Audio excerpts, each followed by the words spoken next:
17 years ago, 60 Minutes first examined the so-called French paradox, which suggested that the French, despite a high-fat diet and high consumption of wine, had a remarkably low incidence of heart disease compared with Americans. Most researchers agreed that there was something in the wine that offered protection. And a few years later, even the highly cautious federal dietary guidelines say that moderate consumption of red wine can be beneficial. Now, scientists across the country have identified a substance in red wine called Resveratrol that they believe might do more than just protect the heart, but could, in very high concentrations, significantly extend life by preventing a number of age-related illnesses. If they're right, we all may soon be taking a pill that could give us an extra decade or two of healthy old age. If the promise holds true, I think this has the chance to change healthcare. Dr. Christoph Westphal says we all may soon be taking a drug that just might beat the clock, a simple pill that could delay the inevitable. Our goal is to prevent and forestall many of the diseases that strike us as we reach 50, 60, and 70, all with one pill. What you're suggesting is there's some kind of rejuvenation drug that turns a 70-year-old into a 35-year-old. That might be pretty hard to do, but I think if we're on a train heading one direction, we can slow down that train. I think we can slow down these genes that control the aging process. That quest to put death on hold began in 2003 when Westphal met David Sinclair, a biochemist at Harvard, who was studying the genetic components of aging. 5 years ago, I met David, and he had shown that you could extend lifespan in yeast. That's pretty exciting. Now, if you happen to be a yeast, it's very exciting. Yeasts are one thing, human beings are more complicated. So Sinclair focused on a gene present in almost all life forms, the sirtuin gene. It's normally inactive, but when it is active, Sinclair believes it triggers a survival mechanism that extends life. Convinced that something in nature could activate that gene, Sinclair randomly tested thousands of compounds. And bingo, he got a hit, Resveratrol. When I Googled this Resveratrol, I was shocked to find that red wine was the top hit. Red wine is brimming with Resveratrol. It's found in high concentration in the skin of the grape and seems to play a role in protecting it from invading bacteria and fungi. Were you aware of the research into red wine that it offered certain health benefits? Oh, sure. I mean, that's why I almost fell off my chair when the link was made, and I thought that this was a potential explanation for the benefits of red wine. Convinced they were on the verge of a major scientific breakthrough, Sinclair and Westphal launched Certris, a Cambridge, Massachusetts research company. They, along with a handful of other cutting-edge biotech companies, are developing resveratrol-based drugs that they believe zero in on the longevity gene. The important news here is not that we found something in red wine. The important thing is that we passed a milestone where we can now make drugs based on this knowledge and potentially slow down aging itself. Everyone from plastic surgeons to your friendly snake oil salesman have been promising a ticket to eternal youth for some time. So the prospect of a prescription pill based on red wine that could trigger a longevity gene sounds too good to be true. And yet, scientists have actually known for years of one surefire way of doing that. Stay hungry. Eating a lot of food turns that off. Dieting, extreme dieting, turns it on. These rhesus monkeys are on a major diet. For nearly 2 decades now, they've been taking in a good 30% fewer calories than their well-fed brothers and sisters. It's feeding time, I gather. Feeding time. They're the centerpiece of a National Institutes of Health study at the University of Wisconsin on whether or not CR, calorie restriction, makes them healthier and extends their lives. To maintain their sterile environment, we had to suit up to visit them with Ricky Coleman, the project leader. These are 2 of our control animals here. They are nearing the end of a typical monkey lifespan, about 27 years, and major differences in their overall health are becoming clear. The difference is really obvious. Right. The skinny monkeys actually look younger, their coats are shinier, and fewer have arthritis. And those chunky monkeys, many have diabetes, and a significantly higher number have cancer and heart disease. Pound for pound, the lighter guys Do better. do much better. Right.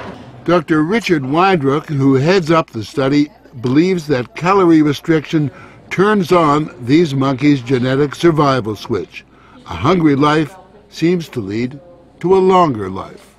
There is an emerging survival advantage for the monkeys on caloric restriction, and 50% of the normally fed animals have died, and maybe 25% of those on caloric restriction. That's a pretty remarkable number. Surely those are strong indications that a restricted calorie intake among humans would be extremely beneficial. It appears to support that idea. But our record as humans in staying on diets is pretty miserable. And worsening. So it's a fat chance that we'll all be giving up our passion for greasy junk. We consume tons more calories than we need.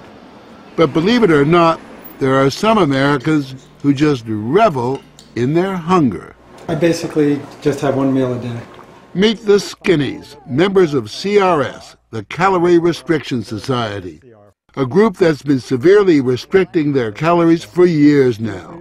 They're also part of a Washington University study to see if humans mimic the monkeys. Does this kind of self-denial make them live longer, healthier lives? We joined them for what they call happy hour. So this is in the spirit of a Bloody Mary. Though you might regard it as an unhappy hour, a cocktail of low-calorie soup for starters, and walnuts and baby food, green bean puree on flour-free bread to top off this feast fit for a flea. If I'm hungry, I know, number one, that I have done what I meant to do. I've eaten less than my body thought it wanted. So far, the participants have lowered their blood pressure, reduced body fat, and lessened risk factors for heart disease, diabetes, and even cancer. And what's more, to one husband anyway, starvation has its sexy side. To be honest, if you saw her without any clothes, she looked pretty darn good, like a woman of many, many years younger. Their emissaries travel the world, spreading the faith and the word. Hunger turns on the survival gene. I would like to live to be 100. The Skinnies may not die young, but given their diet, they just might die of boredom. But if the scientists at Certris are on the right track, it could mean forget dieting, forget the sweaty business of working out. Just pop a pill and you are in guilt-free couch potato paradise. We have a pill that can mimic many of the effects of calorie restriction or exercise. So one can be very healthy and obese at the same time. Our goal is healthy individuals, ideally via lifestyle, and if that doesn't work, we believe that we'll have a pill that can mimic that. A pill that in effect diets for you. A pill that turns on the survival gene. And what we're trying to do with our drugs here is to put the body in a defensive state, to ring the alarm bells and get the body to defend itself, instead of dieting to set the alarm off, pop a pill. The pill is a highly concentrated form of Resveratrol, a virtual vineyard of healthy living. How much red wine would you have to drink to get the kind of Resveratrol that you're using? The sad news is that you'd need to drink about 1,000 bottles a day of red wine, which I don't recommend. The pill itself may not extend lifespan, but could prevent the diseases of aging, Alzheimer's, diabetes, heart disease, even cancer.